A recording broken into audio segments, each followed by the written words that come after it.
नमस्कार, मैं राम दुलार। आप देख रहे हैं आवाज बुलंद।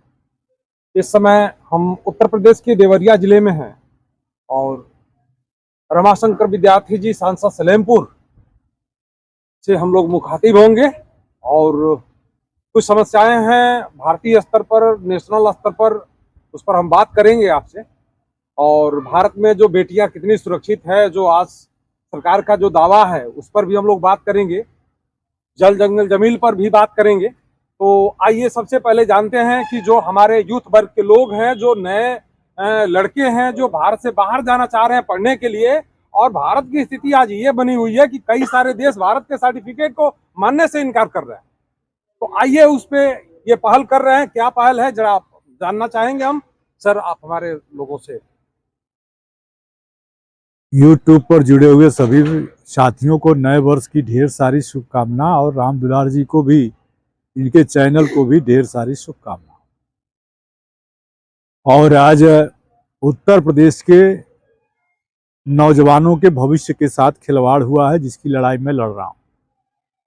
पूरे उत्तर प्रदेश में अलीगढ़ यूनिवर्सिटी सहित तमाम ऐसी यूनिवर्सिटियां हैं जिनके high school, inter, graduate pass out बच्चे दुनिया के विभिन्न मुल्कों में, जर्मनी में और बाकी मुल्कों में जाकर के शेष शिक्षा का अध्ययन, उच्च शिक्षा का करते थे।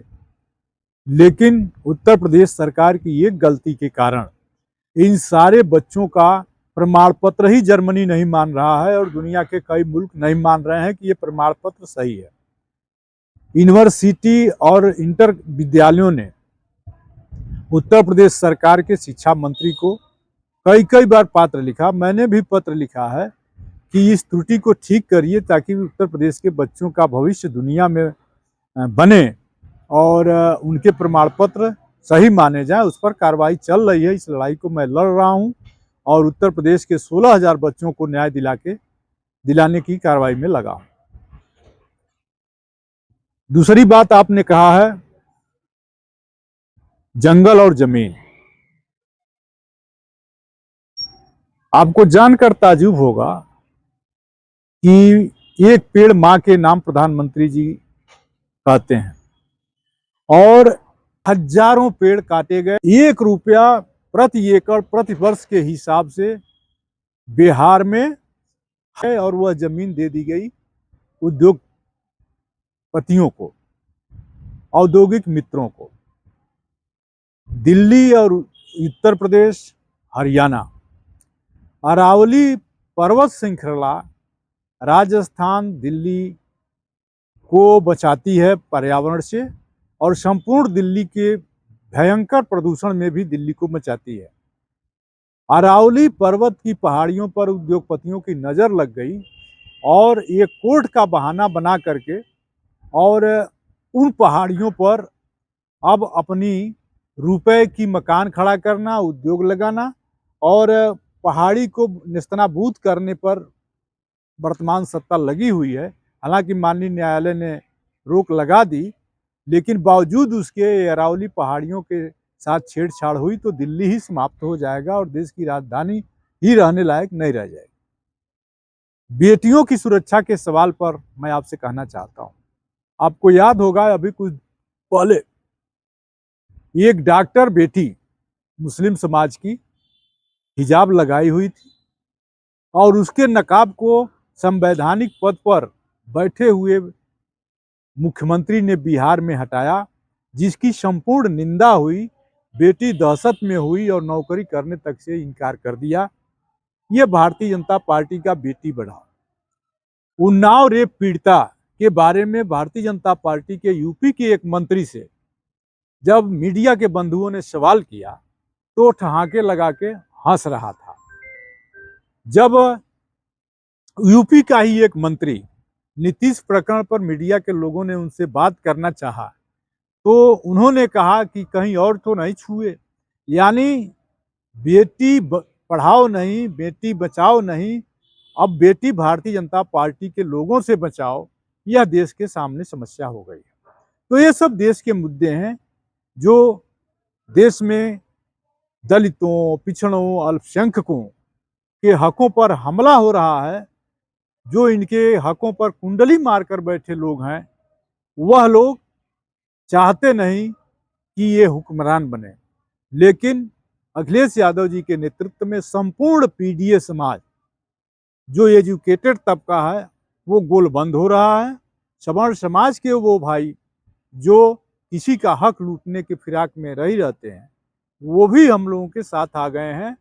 और एक बार नारा चलाया गया था, अंग्रेजों भारत छोड़ो, लेकिन उत्तर प्रदेश की जनता नारा लगा रही है कि 27 में भाजपा उत्तर प्रदेश छोड़ो और 27 में सपा की सरकार बनेगी।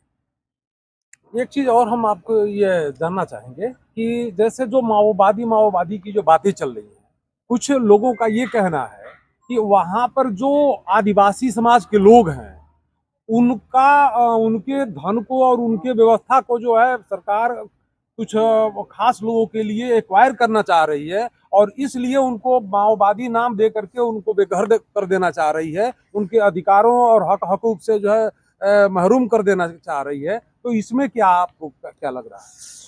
हमारे देश में आजादी के पूर्व एक मनु का संविधान था,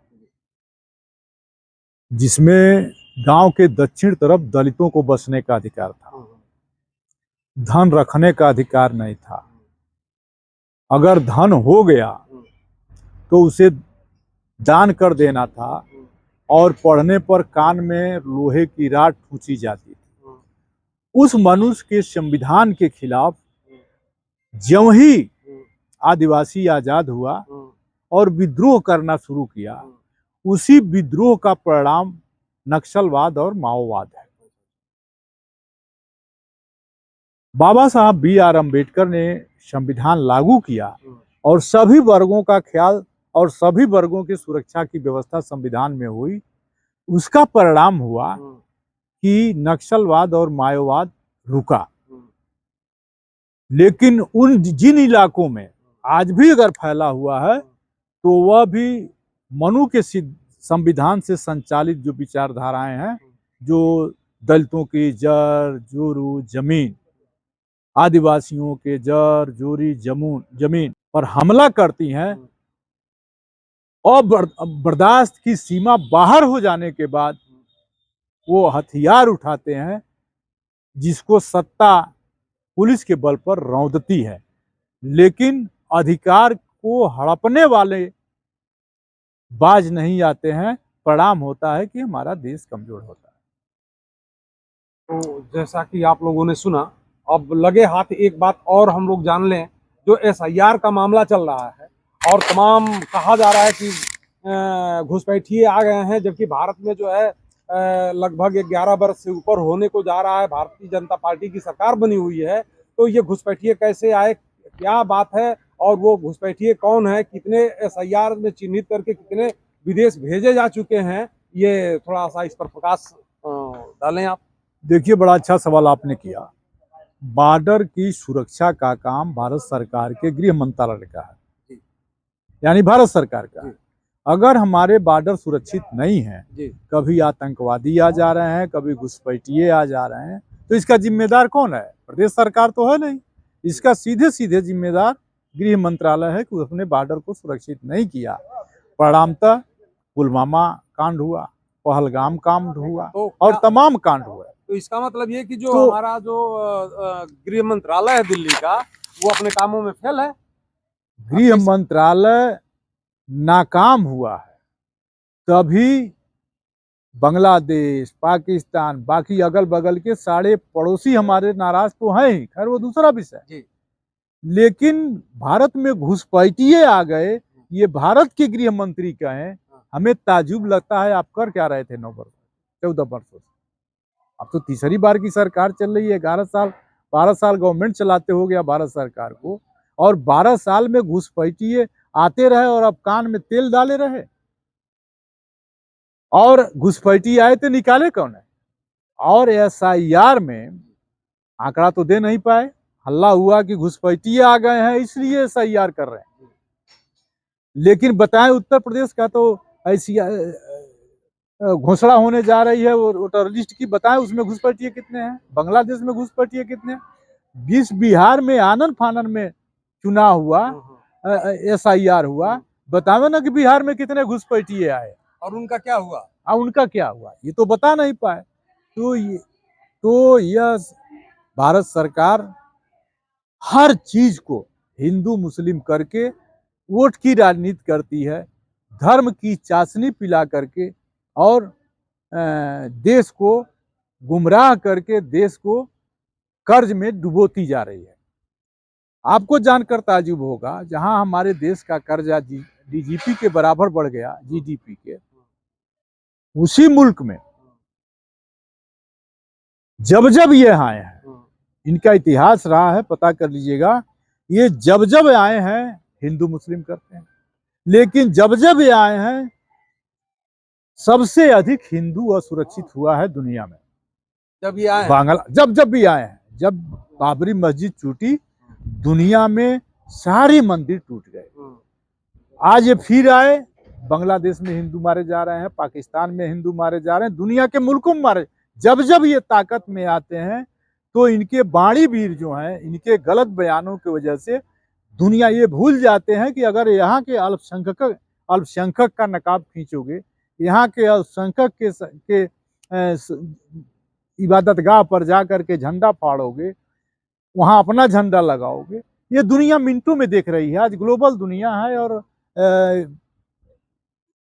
नेटवर्क की दुनिया है, तो दुनिया देखती है। तो यहाँ के अल्पसंख्यकों पर अगर अत्याचार होता है तो उसको दुनिया नोटिस करती है। वहां अपने अल्पसंख्यक, दुनिया में तो हिंदू अल्पसंख्यक है, हम तो एक देश में बहुसंख्यक हैं, बाकी मुल्कों में 350 मुल्क में तो हम अल्पसंख्यक हैं।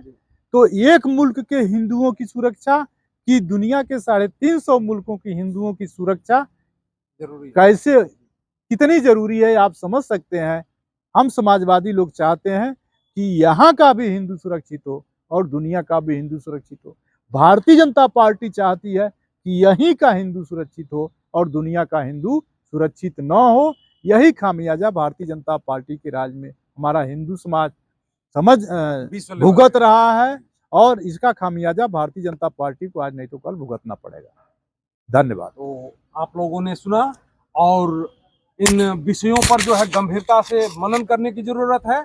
अपने इर्द गिर्द आगे पीछे चारों तरफ सोचते हुए समय आए तो समय से सही डिसीजन लें, मैं यही कहूँगा। नमस्कार, तब तक के लिए इतना ही। जय हिंद, जय भारत, जय जवान, जय किसान।